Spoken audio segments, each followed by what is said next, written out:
everybody out here. Hope all is well. I'm here with my homie Randell Adjei, the author of I Am Not My Struggle. Also, he's founder of R.I.S.E, non-profit organization. I'm not going to get into all that. We're going to touch on all that. Randell, thank you for making time for us. I know you're busy. You just came back from, where were you? Atlanta. What's going on out there? There's an A3C conference in Atlanta, and that's for a lot of music executives, people who are in the music industry, doing their thing, and just really being able to network with other people. That's dope. That's dope. How long were you out there for? I was up there for 4 days. It's fun, man. Honestly, I love Atlanta. Atlanta's a fun place to be, man. We're gonna get into that because you touched on just the vibe you got it. Because I see on your story, you're like, I'm leaving because I'm gonna tell you something. Back in the '90s, I had my home nickname was Logan. Yeah. Right of Wolverine. Okay. And he was on. I don't know if you ever heard of Dr. York. Yeah. So he was on that from them times. This is before I even knew about Morris, like that information. But he was sick. Atlanta has these things going on out there. And one thing I remember, somebody said like the percentage of people out there was like, back then when I thought, I don't feel that way, but I see, it could be beneficial where it's like 98% quote unquote black people out there. You know what I mean? So I was like, damn, it's like that out there. Because back then, I'd go to New York. Oh man, I feel so nice there. So I can imagine, I would be in Atlanta. Man. So I've always wanted to go to Atlanta. Plus, back in the days, TLC was from Atlanta. Yeah. Crush and Chili. Yeah, man. Crush and Chili. Of course. Of course. But yeah, so see you say that, I was like, I know exactly what you feel. I ain't got there yet. I know exactly how you feel. It's real. Everywhere you're like, yo, I might move out here. Serious though, man. Serious. I can't lie. The vibes, the energy, the people. And people just wanna. Like you said, you met one of your favorite artists too. Yeah, I got to meet Buddy, man. Okay. Buddy was, I never even heard of. Like I'm slow on music. It's all good, man. He's not out there like that, but he signed to Pharrell. Okay. He's just done some new music with Nipsey Hussle, with a lot of people, man. Yeah. He's made music with a lot of people. You'd be surprised how much music he did. J. Cole. Yeah, man, a lot of artists he's done work with, man. Okay, that's dope that you got to experience that. That was beautiful. That was incredible, man. I was like, yo, you already know it. Yeah. So you're like, yo, you gotta really walk your path. Like I remember when I did this talk the other day to these children in the midnight basketball camp. They had to come out and talk to them. I was emphasizing like, walking your path. Totally. You know what I mean? Don't get thrown off your path, because when we were born, might have been a millisecond, but that was your time and space. Yeah. You gotta stick with that. And as we get older, as infants, we're within that. Yeah. Toddlers maybe, but then as we get older, we get distracted, thrown off by so many things. So it's trying to stay within the path. But no further ado, let's get into it. Again, Randell Adjei, author of I Am Not My Struggle. My name is Landry. We've been today. 27th Letter Podcast. So let's start it out. Like, who's your mother? Like, when I ask people this question, it's just for me, in order to start your story, you gotta start with your mother. You know what I mean? For real. So who's your mother, and boom, what she means to you, and so on and so forth, and where you had to go to get to where you're at right now. Yeah. Just a little brief synopsis. I mean, my mom is probably one of the most hardest working, humble, patient people I've ever met in my life. Yeah, man, she's somebody who sacrificed a whole lot to bring my family, to Canada. My brothers weren't born here, but she brought all three of them here, helped bring my pops here, and because of her, I got nieces and nephews. There's a whole legacy, a whole generation that's created just because she worked hard. She worked in a factory for 15 years, and so up here? Up here, just not too far from here at pharmacy.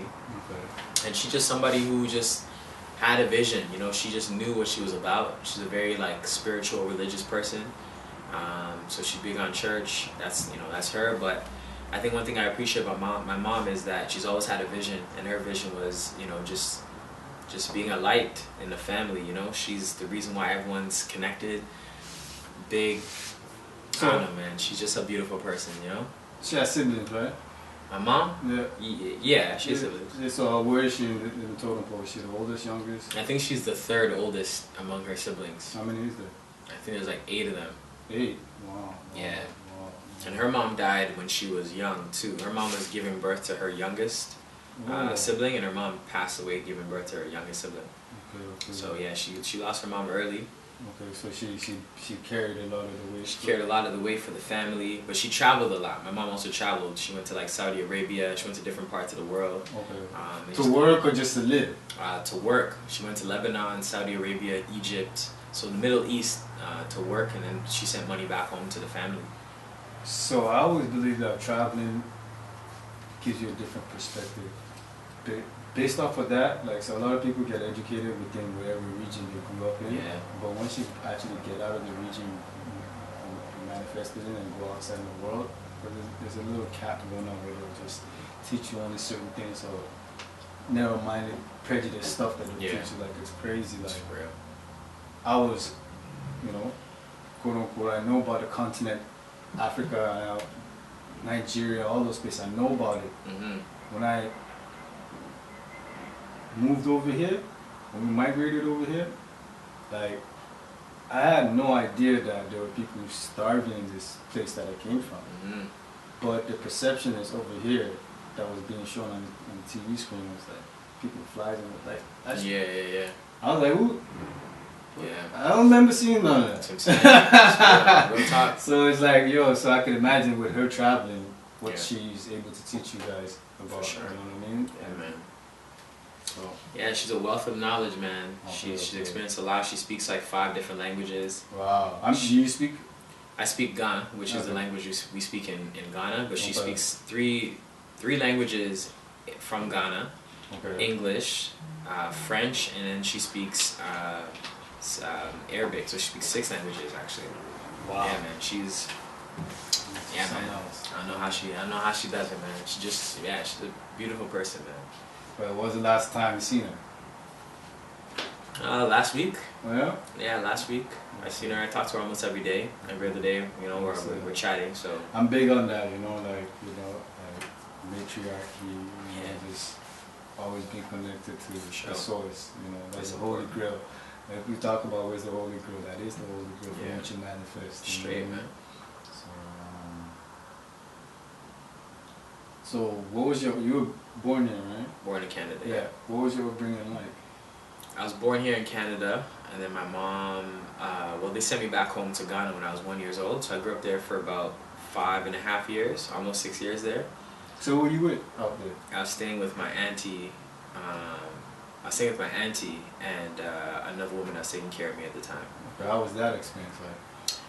I mean, I was still young, so I don't remember all the details. But one thing I do remember is, you know, obviously missing my mom because I was really young at the time, and just like experiencing separation from my mom, you know, for a long time. The woman who was taking care of me, she was really good. My auntie was good too, but they had a business, like they're running a business, you know. So because they're running a business, you know, like I ended up helping out here and there when I was young. But overall, it was cool. I think for me, the fact that I still speak my language, the fact that I'm still connected to, you know, to my culture and my heritage is what's really most important to me. So, yeah, it was good. It has its pros, has its cons. You know, I would have preferred to be raised by my mom being young, but I guess like I got another mom out there though. Okay. Yeah. Okay, that's good. So you still stay connected with your aunt? As much as I can. You know, it's tough. It's not easy, but as much as I can, yeah. Sure. I know you're busy yourself, you know. Yeah, it's not easy, man. Thank you for making the time. It's not easy. The man literally just touched back yesterday, like at 5 p.m. You know what I mean? Yeah, literally. Yeah. Like, let's make this work. You know. Yeah. I appreciate that. Happens, man.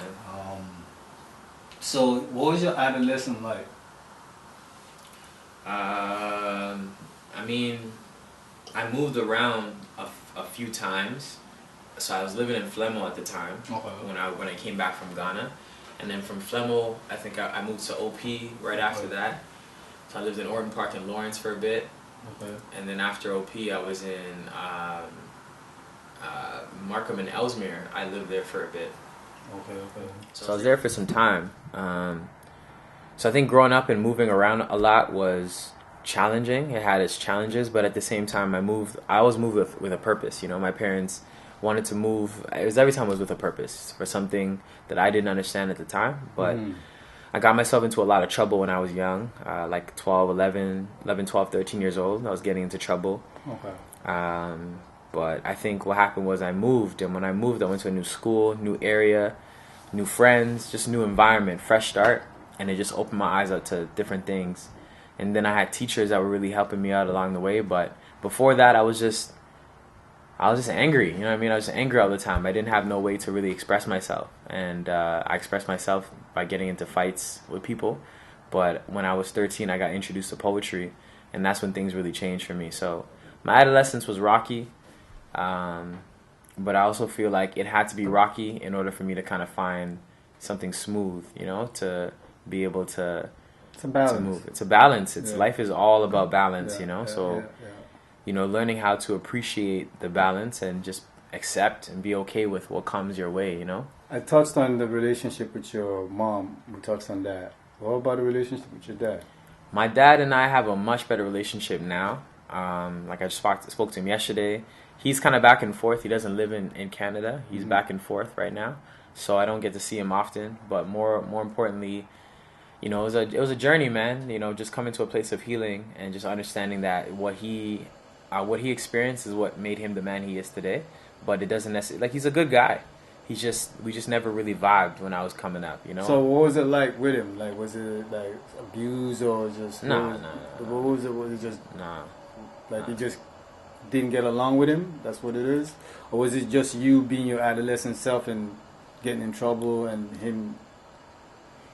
I think because I grew up in Ghana without my mom. When I came back, I had about 2 years with my mom that I spent, and we had a great time. Like, it was a great relationship. So when he came, it shifted, right? And I held some resentment towards him because of my mom's situation, right? It's her husband at the end of the day. So my relationship with her shifted a little bit.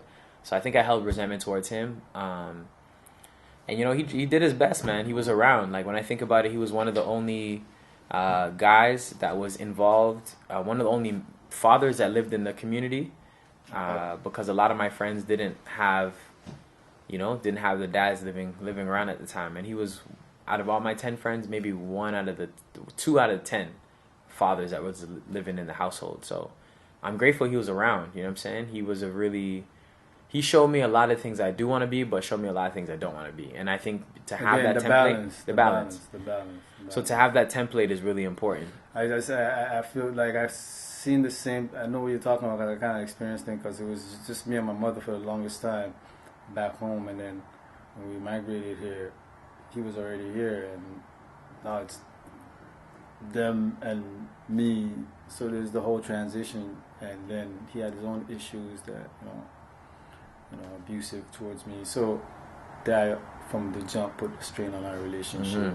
For the longest time. Like, straight up till now, I don't really speak to him at all. But it is what it is. Like, it's not like I remember one time after I came out of prison, I tried talking to him, and the man's like, "For what?" Like, that type of mentality. Yeah. Like, I don't know, yo. I don't know how you can evolve without having a discussion. I don't know how either. And I see that with even with my aunt and my mom don't get along. My mom don't doctors. My mom don't want to deal with her. And it's like my aunt would act like nothing is wrong. I'll try to give my mom a hug. My mom's like not even trying to hug her. It's like there's an issue that needs to be addressed. So I don't know what it is. Yeah, that generation, they don't know what it means to talk. They don't know what it means to heal. So another thing that reminded me, remember when one time on your story you posted that I believe it was like your uncle or somebody would say that you're wasting your time or some shit. Yeah. But they don't understand the work that you do. You know what I mean? Yeah. Which leads us to how did you start R.I.S.E? Reaching intelligent souls everywhere. You know, because I grew up really angry and I had a teacher that introduced me to poetry, I think what it did is it opened me up to realize that I wanted to give back to the community in some way. So really, I sat down with a few friends, mainly because I realized, like, yo, we don't have a space to talk about our issues, man. We don't have a space to talk about what we're going through. Not a place that's safe, at least, that we can come to. So the vision was just using poetry. People can come share their poetry.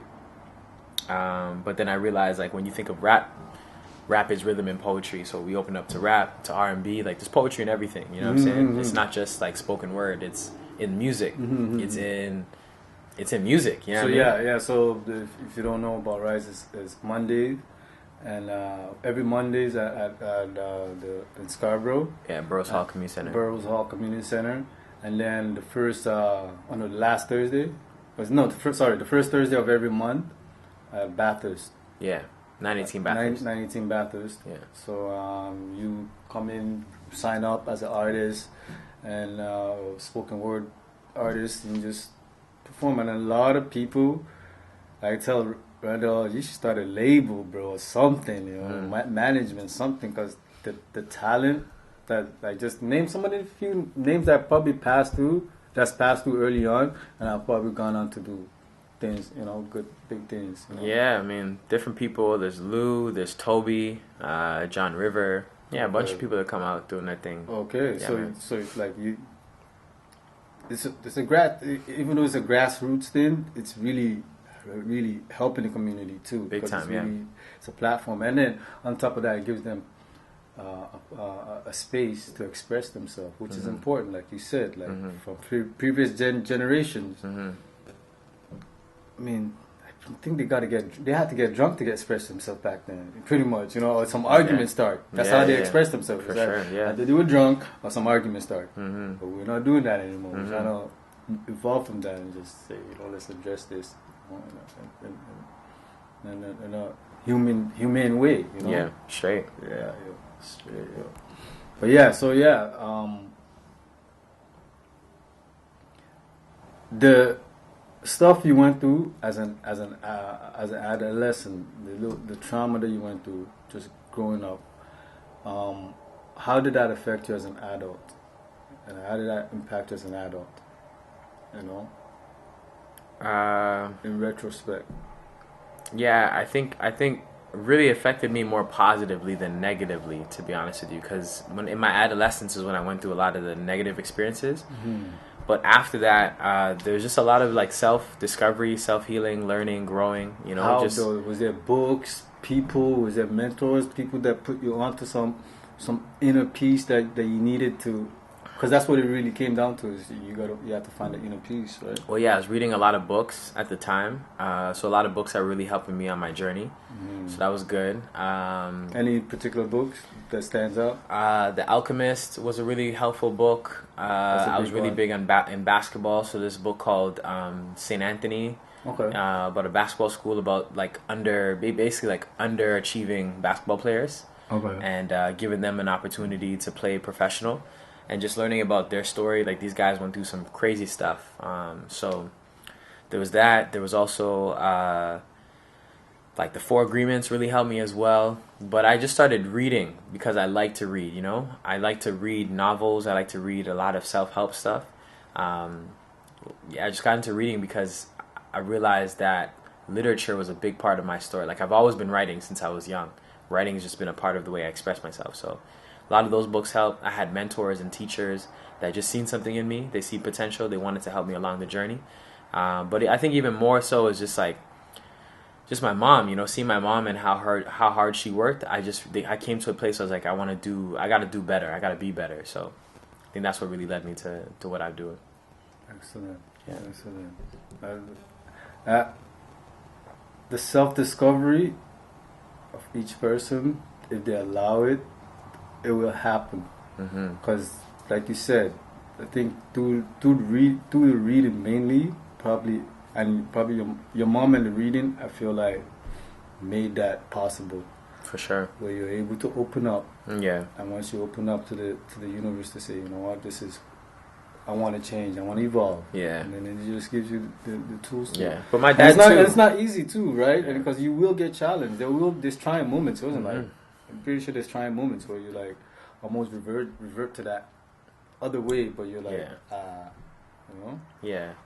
But I say my dad too, you know, because everything that he was, it just taught me that I wanted to do more and be better. So I think I'd also say my dad, like he gave me a pretty good template to look at and see how I can maneuver around it. So both my parents, I grew up with both of them. It's a yin and yang thing, you know what I mean? Yeah, I feel that way. I grew up with both of them still. I feel that way. Like even with me and my empress, like the way they are with my boys are with her, it's kind of different from the way they are with me. Yeah. And it's supposed to be that way. Straight, yeah. Because I'm supposed to be the, authoritative person, and then mom gives them that, And if she's not around, I might have to do both. And if I'm not around, she might have to do both. Straight. But traditionally, this is what I do. Yeah. You know what I mean? Straight, It's a balance. You know what I man. mean?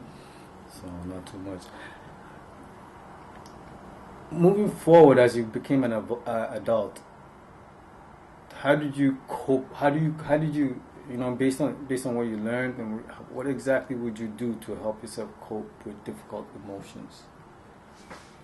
Writing was probably the biggest thing for me. Just writing poetry, writing some of my feelings out, like journaling. A lot of the poems in that book I wrote when I was younger. One of them I wrote when I was like 16 years old. So I think I coped by that, like, just finding room to talk about my stuff, even if nobody was willing to listen. At least the paper would listen to what I had to say. But then I also had mentors that helped me along the way, that were just guiding me along the way. But I think another way I really cope was basketball, man. Basketball was big. I could just go on the court, shoot hoops, play with my friends, and basketball. So you played high school? I played high school basketball. I played rep basketball as well. I played basketball for most of my high school career. Okay. And it was just really about, like, there's a place I can go and shoot hoops, not think about what's going on at home. That's how you know you really did pass through Flint. Yeah, I had to, man. So ball helped me out a lot, man. Ball helped me out a lot. Okay. So sports. So basically, and that's one thing I knew when I was in prison.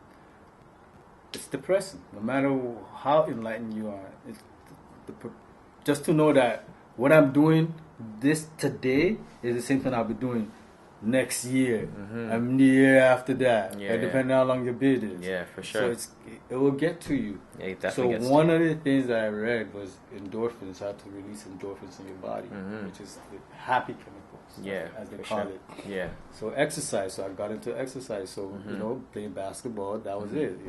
So it's important, man. Yeah, your exercise. So that's good.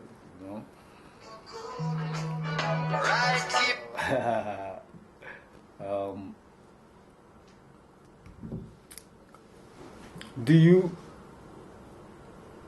know, I don't know if you touched on it, do you, in retrospect, based on the balance that you have with your dad, that you've seen with your dad, now you have like a balanced view. In retrospect, why do you think it was strained?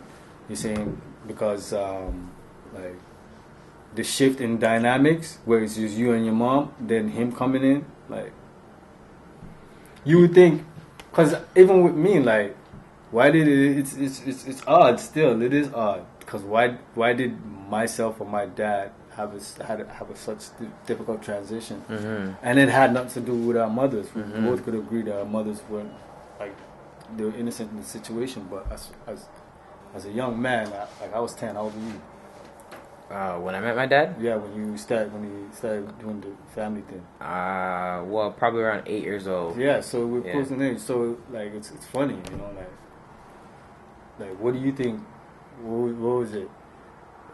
Was it an ego thing? Like, did we as young men have egos already?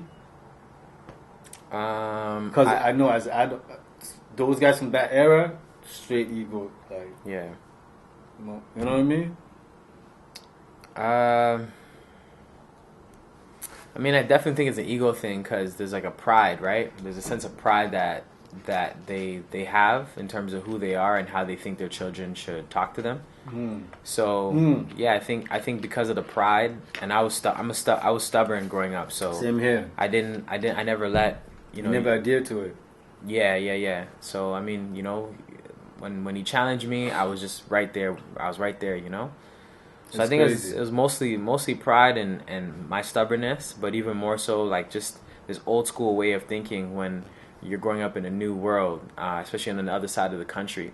And so I wouldn't allow him to get to me like that, But deep down, it did get to me, even though I didn't say anything. It did get down. It did affect me in terms of how I lived my life and how I treated other people. But just navigating, man. Yeah, I feel like in retrospect, that's why I brought it up. But I feel like I think we were old enough as young men, even though we were still young, but we were men, and I had an understanding.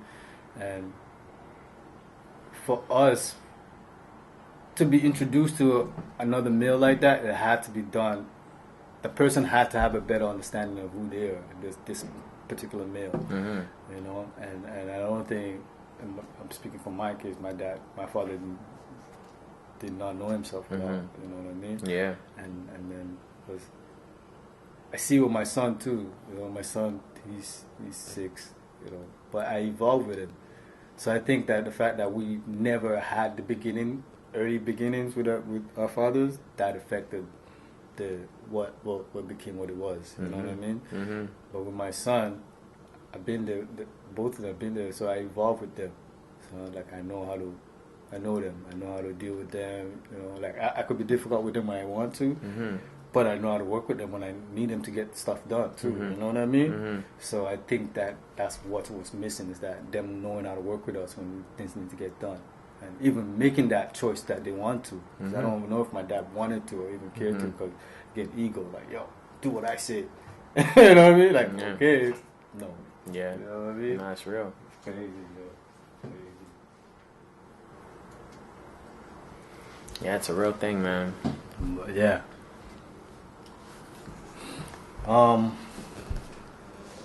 How do you delegate? How do you with R.I.S.E, and like how many people work with you with R.I.S.E? We've got about seven people on the team right now. Okay, and you traveling and doing your thing, you can't always be there. You know what I mean? So like I see, for myself trying to run my business, the couple of businesses that I have, it's just me really. I only delegate myself, but for you have people. So how do you delegate? Do you delegate based off intuition or based off of people's strengths and weaknesses? I think it's a little bit of both, but more intuition than anything. Because if you delegate off of people's strengths and weaknesses, the moment that person leaves, the role is reliant on their strengths and weaknesses, but the role is bigger than people's strengths and weaknesses. So it's more intuitive than anything. But I think even in addition to that, it's when you delegate, you got to know what your expectations are. Sometimes if you can't tell, like for example, my dad used to tell me to do stuff, but he never told me what his expectation was. So you can't tell somebody to do something if you don't tell them what you're expecting out of it. So that's one of the biggest things. But also working with people's leadership and helping other people become leaders, right? But the biggest thing out of everything is, I think, knock on wood, like tomorrow anything can happen to us, but I think it's a matter of how do you create something that can live on beyond you, So what I've done is the Mondays can run without me, the Thursdays can run without me. I don't have to be there. Yeah. And that's what it is. It's just empowering people to be able to step up, but creating a structure, a system that works, that, like I don't have to be there for it to run. So I think those are really important things to being able to, work with a team, so people get to find the leadership. Sick. Yeah, I see that. I see how you're doing your thing, and the team, they seem pretty happy, and it was cool people. Yeah, and I think that's based off of even just R.I.S.E, the environment of R.I.S.E. You know what I mean? The way you curated that environment was beautiful. So like I'm there sometimes vending, for 5 principles, which we're going to touch on, because he's going to be there this coming I wear another hat. If some of you guys don't know, I'm a chef. I'm a vegan chef, and I run a meal prep service, catering service, and he's actually a client as well too. But we work together, and I appreciate him. And, I read some of the poems, and I thought to myself, that I was getting people to come out to finding ways to get people to come out to my brunches that I have, because I have a monthly brunch. We're gonna have a last one for the season on the 27th of this month. So October 27th, Sunday, 11 to 2. Kennedy and Dale's Fusion. We're gonna be having all you can eat brunch, and Dale's gonna be reciting some of the poems from his book. Maybe some of the new ones. I don't know. You got other books coming, I'm pretty sure, right? Yeah, I got other poems I'm working on. See, best believe the man's gonna have a few books by the time it's all done. You know what I mean? For sure. You were part of the Nuit Blanche. Tell them about that. How did you get involved in that?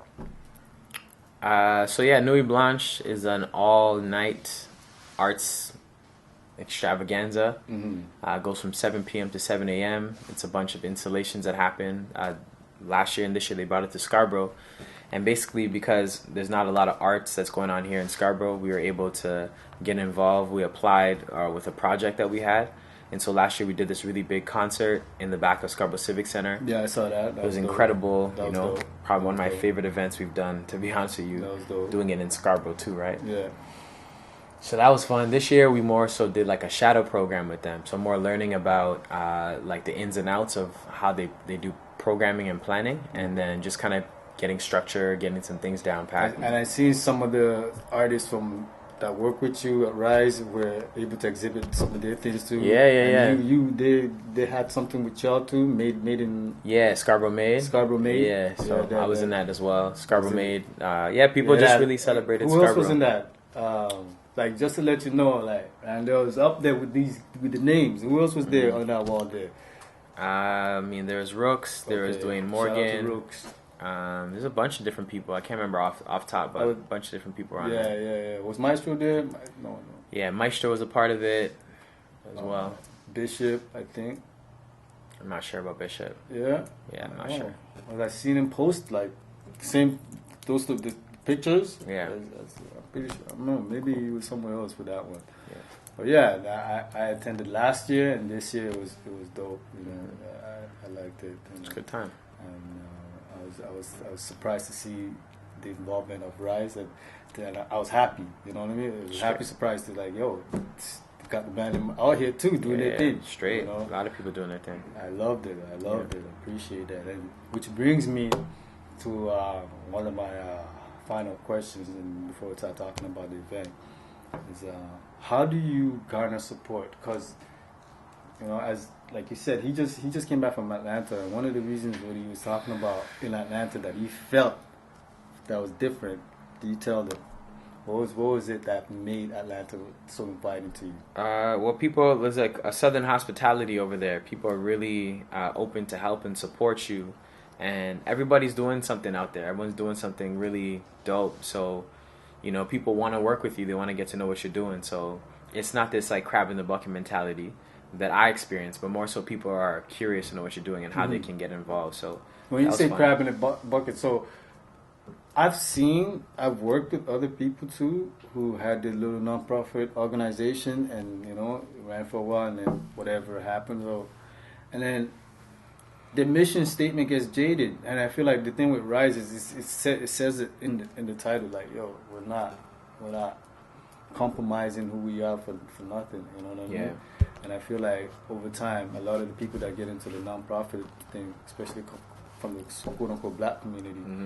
Because the purse for that is small, the grant for that is small to get. So that's why the crab in the bucket mentality is crazy. Yeah, man. But and so somebody was saying like, well, why don't you just open one big hub? Yeah, man. Call it let's all work together and get to say, give us the fiat, the grant. We're gonna do this all together instead of trying to cut each other's. You know what I mean? Backstab, all kind of stuff. It's crazy, yeah. So, like, what was your experience been like in dealing with that in Toronto? Trying to get R.I.S.E up. Like, what was the biggest difficulty in trying to get R.I.S.E going? I mean, I'd probably say the difficulty was me, like changing me as a person, you know. I had to become more business-minded. I had to be more professional in the things that I do. Before I started R.I.S.E, I didn't really know about a lot of things. So just changing me, being open to learning, connecting with different mentors, connecting with people, and just being open to change, man. Because if you want to do something big, you have to do something you've never done before, you know. So it'd probably be me. I think because I was authentic, people, you know, naturally attracted themselves to me. My team, good people as well. So I don't think we've ever really had an issue with getting support, because the main reason why is we're doing something that the community needs and they want. I didn't start it because I thought it was good for me. I started it because I knew that people needed it. And because you know that people needed it, people will come out because you're thinking about them. It's not for them, it's with them. You know what I'm saying? And so that's why we've been able to get all the support that we had. So, you know, there's still people who, you know, not everyone's going to like you. Not everyone's going to like what you do, or not everyone's going to mess with what you do. But it's not for them, and that's okay. Like, I think for me, it's just what you do is not for everybody. You know what I'm saying? Like, Kendrick Lamar, J. Cole, probably the biggest artist in Drake, the biggest artist in the world right now, hip-hop artist in the world right now. But not everyone messes with him. You know what I'm saying? And it's understanding that not everyone's going to mess with what you do. But for those who do, it's better to focus your energy with the people that do mess with you. And that's what I had to learn, too. Yeah, man. That's what I had to learn, because even now, you know, it still irks me. There's people that's supposed to be supposedly close to me. Yeah. I be having events and they ain't showing up. Yeah. Like, well, that's what happened to me, too. I'm like, yo, like... Yeah, man. Like, it's not even about you paying the money. You just come out. Even if you say, yo, I don't have no money. Yeah, but I'll be like, yo, come through, yo. Yeah, it's not about the money. Like, just bigger come than through. the money. Yeah, you know what I mean? I Come through, support it in a way where you're, I'm going to my homie shit. Yeah. Motherfuckers be quick to support random people. Yeah. Stars they don't know. Yeah. Retweet bullshit. Yeah. Where you, the dude right beside you. Yeah. And that's why Atlanta, and even like just over there, it's more corporate minded anyways over there. You know what I mean? We're kind of, you know, behind in things here, you know, as far as you're just getting up, handling our business. That's what it is. And sometimes even that could irk people here, because you're on top of your business.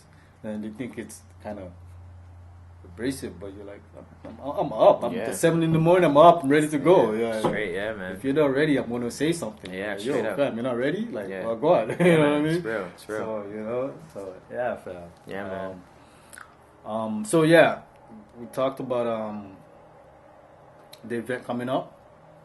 I appreciate you signing on to it. It's, like I said, it's going to be our last brunch of the season, 5 Principles Cuisines. Look us up on Instagram. You know, like I said, I wear many hats. This is one of them.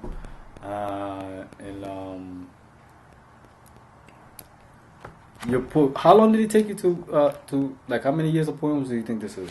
The oldest poem in there is when I was 16 years old. So about, I guess in total, about 11 years. I put it out when I was 27, so it took about 11 years to put out, essentially. Okay. Yeah, but together in total, once I had all the poems, it took maybe, say, a little under, it's like 5-6 months, you know, once I had the poems, so organize it, plan it, put it all together. Okay.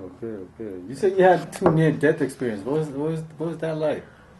Did that have an effect on your evolution too? Yeah, must have. Yeah, man. You know, I think the thing about life is, you know, life doesn't exist without death, but it's all about transition. It's all about energy. I think, you know, just sometimes things happen in life where you have to shed, you know, let go of certain parts of you in order to, you know, be reborn into the person that you're becoming. So both of those experiences, I'm grateful for both of those experiences, because I think it really showed me that I had more to live for, that I'm still supposed to be here. That's why I'm here, you know? It made me look at death differently and made me think about legacy more than anything. You know, I think legacy is way more important than death, because a lot of people think about death. They think about the time that they're going to leave this earth. But the most important thing is, while you're here, what are you doing in the meantime? So that's what I focus on. I don't really care about the day that I leave. I think about the dash in between.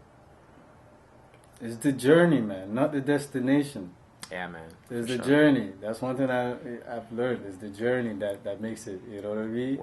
Worthwhile, because you can get to a destination or get to, what do you call it, an end result of what you want to do, but then it's still on the next level, right? Totally, but man. As long as you enjoy the destination, you'll be good. You know? Yeah. And the journey. Yeah. The journey to the destination, you'll be good. Yeah, just man. enjoy the moment, you know, and yeah. But I have a few of these poems in that I really like. Like the one where you talk about you and your dad just not like what my father's a broken child. Like I really like that one. I felt that one. You know what I mean? So if you guys get a chance, you know, how can they get this book? Let them know. Like, so the copy of I'm Not My Struggles is available on Amazon. You can get it on Amazon and Barnes & Noble online. If you want to get it from myself, you can follow me at Randell Adjei on Instagram, and you can also get it from me there. Or my website. There's also a link to my website, randelladjei.com, or I'm going to bring some copies to the brunch on October 27th, so you can see me in person there as well. Excellent. You can get it signed, you know what I mean? Yeah, you can get a signed copy on the day of. Exactly. Straight. You can get a signed copy. There's a link if you want to come to the brunch if you're in Toronto. There's a link below attached. The video come out. And thank you so much. But before we go on, we get to this part of the program where we, you know, based off, you know, I already gave him a copy. He had his copy. Yeah, man. And so everybody that I've interviewed, I basically asked them to write, something, you know, a little blurb. You know, imagine you're going somewhere, or you don't know what tomorrow holds, and you want to leave some words for, you know, you don't have any children yet, but maybe some nieces and nephews, and just the R.I.S.E community. What would you want to leave behind, just in case they don't hear from you anymore? What's the one thing you want to teach them and let them know? You know, you don't have to say it, just write it. Yeah.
Boom. Voila. Let's just close it out.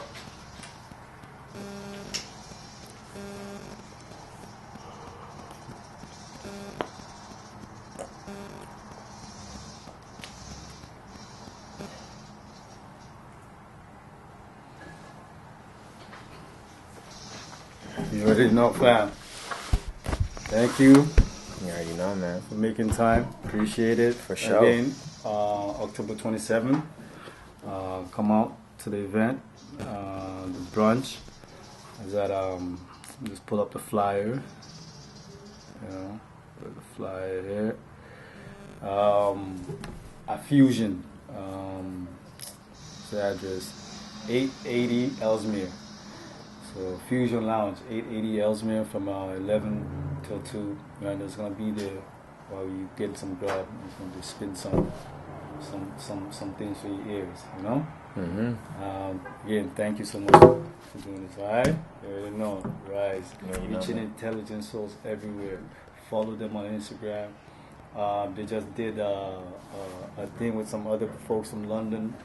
You want to touch on that quickly? Yeah, that was really dope. Yeah. Brought some guys from London over to Canada, to Toronto, to learn about, you know, what it's like here in Toronto. We went over there in May and June. And it was like an exchange, you know. They came here to learn about So they're like, they Scarborough. do the same thing you went guys over there. do over there in UK. Yeah, exactly, yeah. So that was really dope. We got to meet them, Rags and the Yeah. whole crew, you know what I mean? Yeah, man. They were really dope. And, Good people still. Yeah, and I hope you guys connect and move on to do something big, because Yeah. the energy that I seen you guys were sharing was really dope. It was dope vibe, man. Really dope vibe. Good people. Yes, Yeah, man. yes. Thank you so much again, all right? You already know. Amen. 27 Letter Podcast. Subscribe. Come out to the brunch. You're going to get a signed copy of Randell's book, I Am Not My Struggle. All right? Thank you again. Peace. Peace.